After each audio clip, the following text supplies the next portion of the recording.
ಇದು ರಾಜ್ಯದ ಮಳೆ ಕಥೆ ಆಯಿತು. ಈಗ ಚುನಾವಣೆ ನಡೆದಿರುವಂತಹ ಪಶ್ಚಿಮ ಬಂಗಾಳದ ಕಡೆಗೆ ಹೋಗೋಣ. ಮೊದಲ ಹಂತದಲ್ಲಿ 93.19% ಮತದಾನ ನಡೆದಿತ್ತು. ಇವತ್ತು ಎರಡನೇ ಹಂತದಲ್ಲಿ ಮತದಾನದಲ್ಲಿ ಇಲ್ಲಿವರೆಗೂ ಸಿಕ್ಕಿರುವಂಥ ಅಪ್ಡೇಟ್ಸ್ ಪ್ರಕಾರ 92.20% ಮತದಾನ ಆಗಿದೆ. ಮತದಾನ ಆಗ್ತಾ ಇದ್ದಂತೆಯೇ ಚುನಾವಣೋತ್ತರ ಸಮೀಕ್ಷೆಗಳು ಕೂಡ ಹೊರಬರ್ತಾ ಇದ್ದಾವೆ. ಅದರಲ್ಲೂ ವಿಶೇಷವಾಗಿ ಪಶ್ಚಿಮ ಬಂಗಾಳದ ಒಟ್ಟು ಕ್ಷೇತ್ರಗಳು 294 ಇರುವಂಥದ್ದು. ಈ 294 ಸೀಟ್ಗಳಲ್ಲಿ ಯಾರು ಎಷ್ಟು ಗೆಲ್ಲಬಹುದು ಅನ್ನೋದರ ಬಗ್ಗೆ ಸಿಗ್ತಾ ಇರುವಂತಹ ಸಮೀಕ್ಷೆಯ ವರದಿಗಳನ್ನು ನಿಮಗೆ ತೋರಿಸ್ತಾ ಹೋಗ್ತೀನಿ. ಮ್ಯಾಟ್ರಿಸ್ ನಡೆಸಿರ್ತಕ್ಕಂತಹ ಸಮೀಕ್ಷೆಯ ಪ್ರಕಾರ TMC 125ರಿಂದ 140 ಸೀಟ್ಗಳನ್ನು, ಅಂದರೆ ಅಧಿಕಾರವನ್ನು ಈ ಬಾರಿ TMC ಕಳ್ಕೊಳ್ಳುತ್ತೆ ಅಂತ ಹೇಳಿ. ಇಲ್ಲಿ TMCಯ ಮುಖ್ಯಮಂತ್ರಿ ಆಗಿರುವಂತಹ ಮಮತಾ ದೀದಿ ಈ ಬಾರಿ ಅಧಿಕಾರವನ್ನು ಕಳ್ಕೊಳ್ಬಹುದು, 15 ವರ್ಷಗಳ ಆಡಳಿತ ಕೊನೆಗೊಳ್ಳಬಹುದು ಅಂತ ಹೇಳ್ತಾ ಇದೆ. BJP 146ರಿಂದ 161 ಸೀಟ್ಗಳು, ಕಾಂಗ್ರೆಸ್ ಮತ್ತು CPIM ಇದರಲ್ಲಿ ಶೂನ್ಯ ಸಾಧನೆಗೆ ಸೀಮಿತ ಆಗಬಹುದು. 6ರಿಂದ 10 ಸೀಟ್ಗಳಲ್ಲಿ ಇತರರು ಗೆಲುವನ್ನು ದಾಖಲಿಸಿಕೊಳ್ಳಬಹುದು ಅನ್ನುವಂಥದ್ದನ್ನು ಹೇಳ್ತಿದ್ದಾರೆ. ಕಾಂಗ್ರೆಸ್ ಕೂಡ ಶೂನ್ಯ ಸಾಧನೆಗೆ ಸೀಮಿತ ಆಗುತ್ತೆ ಅಂತೇಳಿ ಮ್ಯಾಟ್ರಿಸ್ ಹೇಳಿದೆ. ಇನ್ನು ಪಿಮಾರ್ಕ್ನ ಸಮೀಕ್ಷೆಯ ಪ್ರಕಾರ, ಪಿಮಾರ್ಕ್ ಹೇಳೋ ಪ್ರಕಾರ 118ರಿಂದ 138 ಸೀಟ್ಗಳು, ಅಂದರೆ TMC ಅಧಿಕಾರವನ್ನು ಕಳ್ಕೊಳ್ಳುತ್ತೆ ಅಂತೇಳಿ ಪಿಮಾರ್ಕ್ ಸರ್ವೆ ಕೂಡ ಹೇಳಿದೆ. 146ರಿಂದ 161 ಸೀಟ್ಗಳು BJPಗೆ ಬರುತ್ತೆ ಅನ್ನುವಂಥದ್ದನ್ನು ಪಿಮಾರ್ಕ್ ಹೇಳ್ತಿರುವಂಥದ್ದು. ಕಾಂಗ್ರೆಸ್ 6ರಿಂದ 10 ಸೀಟ್ಗಳು ಗೆಲ್ಲಬಹುದು, ಇತರರು ಶೂನ್ಯ ಸಾಧನೆ, CPM ಕೂಡ ಶೂನ್ಯ ಸಾಧನೆಗೆ ತೃಪ್ತಿ ಪಡ್ಕೊಳ್ಬೇಕಾಗತ್ತೆ ಅಂತ ಹೇಳಿ ಪಿಮಾರ್ಕ್ ಹೇಳ್ತಾ ಇದೆ. ಇನ್ನು JVC ನಡೆಸಿರುವಂತಹ ಸಮೀಕ್ಷೆಯ ಪ್ರಕಾರ 131ರಿಂದ 152 ಸೀಟ್ಗಳು, ಅಂದರೆ ಅಧಿಕಾರ ಸಿಕ್ಕರೂ ಸಿಗಬಹುದು TMCಗೆ, ಒಂದು ತಿನ್ ಮಾರ್ಜಿನಲ್ಲಿ ಸಿಗೋದಕ್ಕೆ ಚಾನ್ಸಸ್ಸು ಇದೆ, ಸಿಗದೆಯೂ ಇರಬಹುದು. ಹಾಗೆಯೇ BJPಗೂ ಅಷ್ಟೇ 138ರಿಂದ 159 ಸಿಕ್ಕರೂ ಸಿಗಬಹುದು, ಸಿಗದೆಯೂ ಇರಬಹುದು ಅನ್ನುವಂತಹ ರೀತಿಯಲ್ಲಿ JVC ಅವರ ಸರ್ವೆ ಹೇಳ್ತಾ ಇದೆ. 0ಯಿಂದ 2 ಸ್ಥಾನಗಳವರೆಗೆ ಕಾಂಗ್ರೆಸ್ ಫೈಟ್ನಲ್ಲಿದೆ ಅಂತ ಹೇಳಿ, ಇತರರು ಕೂಡ 0ಯಿಂದ 2. CPM ಶೂನ್ಯ ಸಾಧನೆಗೆ, ನೋಡಿ ಸರಿಸುಮಾರು 3 ದಶಕಗಳ ಕಾಲ ಆಡಳಿತ ನಡೆಸಿದಂತಹ CPM ಶೂನ್ಯ ಸಾಧನೆ ಅಂತೇಳಿ ಬಹುತೇಕ ಎಲ್ಲ ಸರ್ವೆಗಳು ಹೇಳ್ತಾ ಇದ್ದಾವೆ.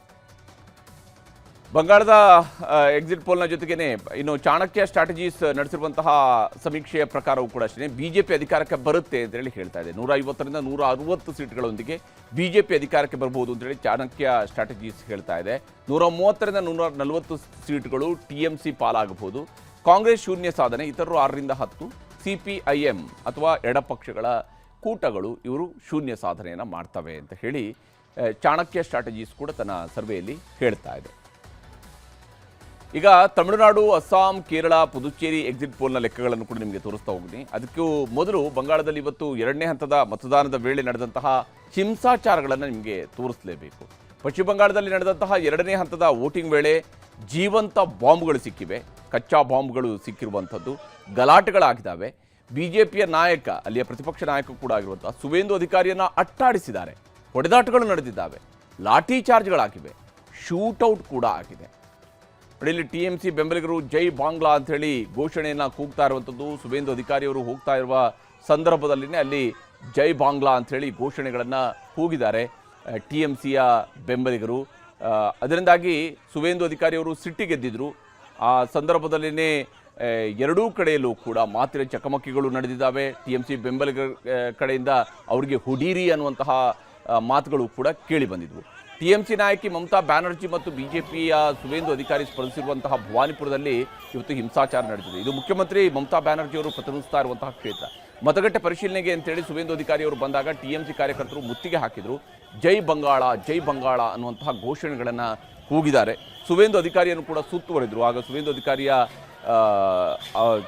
ಅಧಿಕಾರಿಯವರಿಗೂ ಕೂಡ ಸಹಜವಾಗಿಯೇ ಒಬ್ಬ ರಾಜಕೀಯ ನಾಯಕರಿಗೆ ಸಿಟ್ಟು ಬಂದೇ ಬರುತ್ತೆ. ಆ ರೀತಿಯಂಥ ಒಂದು ವಾತಾವರಣ ಕೂಡ ನಿರ್ಮಾಣ ಆಗಿತ್ತು. ಅವರ ಪಿತ್ತ ನೆತ್ತಿಗೇರಿತ್ತು.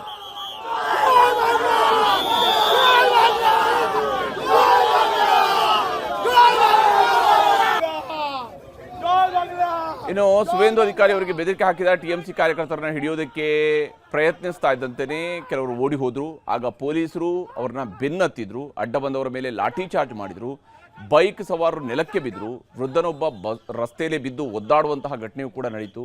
ಮಹಿಳೆಯರು ಓಡಿ ಹೋಗ್ತಾ ಇದ್ರು. ಸುವೇಂದು ಅಧಿಕಾರಿ ಕೂಡ ಅಕ್ಷರಶಃ ಆ ಒಂದು ಗಲಾಟೆಯ ಸಂದರ್ಭದಲ್ಲಿ ಅಲ್ಲಿ ಓಡಿ ಹೋಗ್ತಾ ಇದ್ರು. ಬಟ್ ಅವ್ರಿಗೆ ಸಂಪೂರ್ಣವಾಗಿ ಸೆಕ್ಯೂರಿಟಿಯನ್ನು ನೀಡಲಾಗಿತ್ತು.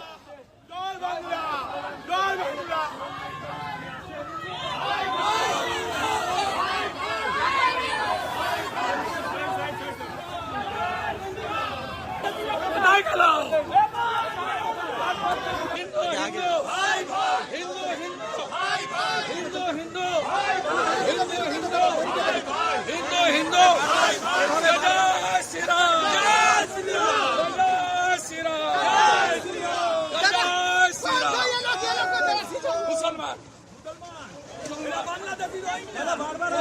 सब बांग्लादेशी मुसलमान, सब बांग्लादेशी मुसलमान बूथ जाम करने की कोशिश कर रहा है, बूथ जाम करने की कोशिश है।